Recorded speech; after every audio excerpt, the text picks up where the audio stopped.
Hey, morning. Time for my Monday morning check-in here. So, quite a lot has happened over this weekend in terms of, a lot of things. And, I don't like waking up on a Monday morning and going to work feeling the way I feel this morning, And once again, we're back at a point of anger.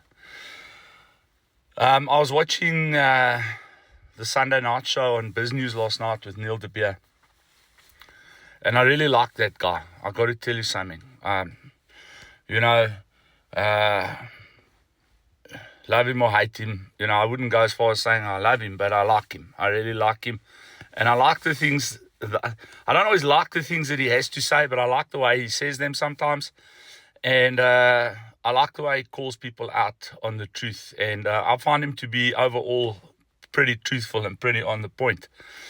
But last night he was talking about this whole story about the GNU and politics, and what the ANC has effectively done is remove the voice of the DA by bringing them into the GNU, where they've become, party patsies to the ANC and are almost literally supporting everything they do.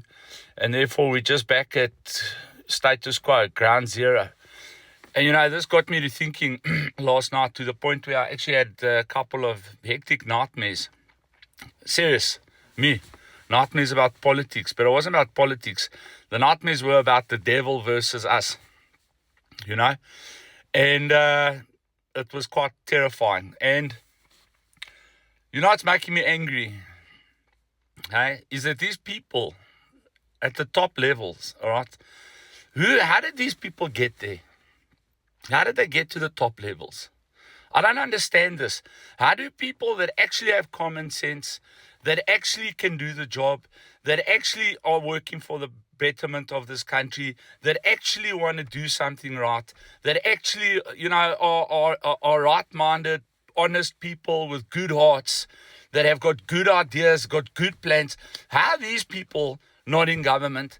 And these people that are in government, how did we get to a point that we decided as a country that this is the best we have? This is absolutely not the best we have. The best we have are hidden away somewhere. We need to go dig them out and get the best we have onto platforms, where we're not getting involved in political science and political games and political this and political that.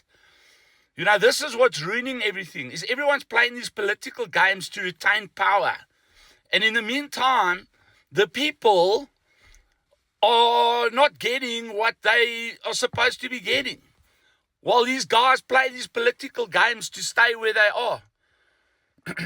We need people that are going to go there and do what the people that put them there need them to do, instead of playing political chess all day and getting paid for it. People, we need to wake up.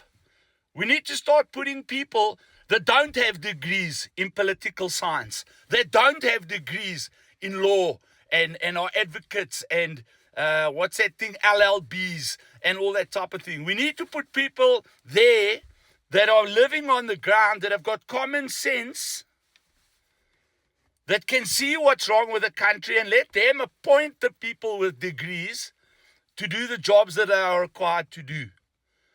But this political to and fro, and John Steenhuisen said this, and Gwede Mantashe did that, and and now there's this plan with a little legal case there, and a little, and 200 million there, and 100 million there to fight these battles to stay in power. And meanwhile, there's people without water, bro. There's people without toilets. We don't have infrastructure, but we're spending billions of rands on legal battles, Cyril Ramaphosa now has to go and see Donald Trump, right? Okay? So why doesn't he get on a plane and go see Donald Trump? No. He must now drag another 3 or 4 oaks with him. No problem. All of you go. But then you pay for it yourself. You pay. You created the mess. You go pay to fix up the mess you created. But no, the taxpayer is going to pay it. The taxpayers paying for the 5-star hotels. The taxpayers paying for the chartered jets. The taxpayers paying for the bodyguards. The taxpayers paying for everything. You know, and these guys are playing their stupid little games. It makes me sick, man. And what is he going to say to Donald Trump? This is going to be my best. What is he? He's going to offer him something. He's going to give him some of our resources that the taxpayers have to go dig out of the ground. You know? I'm mental, man. Please, South Africa, we got to make a change. You know? I wasn't for this whole refugee story. You understand? Because I know, you know, that this murder and robbery and crime problem we have across this country, I'm in the drug game. I know what's going on. 3/4 of my guys sitting at my center are criminals. You understand? And they became criminals to buy drugs. I know what's going on, bro. You know?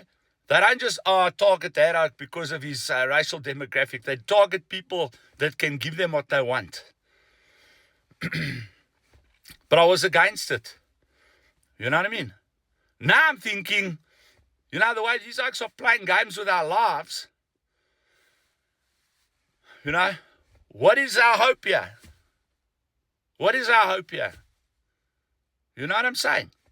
Then this morning I saw, if the government took all the land away from everyone and redistributed it, every person in this country would get 0.8 hectare of land. What are you going to do with that? Explain to me. You can't farm jack on that. I know, because I live on a plot. You know, you can farm enough to feed yourself and your family, subsistence. So this land story is also just another red herring. But let me tell you something. We need to make a plan, South Africa. We need to make a plan, you know, and we need to get people. I'm not a UIM, United Independent Movement guy. I'm not a PA guy. I'm not a DA guy. I'm definitely not an ANC guy. And I'm definitely not any of the other parties. But if I were to choose someone, I would either choose Neil de Beer or Guyton McKenzie. You know? With Guyton McKenzie, you know where he's been, you know what you're getting, and you know what's happening. Same with Neil de Beer. But we need somebody to get in there and start flipping, sorting this stuff out. You know? But overall, I think we need to find someone completely new. Someone who's not been influenced, someone who's not playing political games, someone who's going to come up there and do what needed to be done. That's what we need. Without all this, we need to compromise here, and it's for the greater good and blah, blah, blah. And we don't want to upset this group and we don't want to upset that group. To hell with that. To hell with that. We want people to upset groups, and we want people that need to go to jail. That's what we want. That's what South Africa wants. And we want our infrastructure sorted out, and we want to start bringing money into this country so that we can flip and live. Otherwise, a person like me, I don't need to be here. I can leave tomorrow. But I'm here, and I'm hoping, and I'm praying that somebody will catch a wake up. All right, rant over. Have a blessed day. Have a great week. God bless you all. Cheers, man.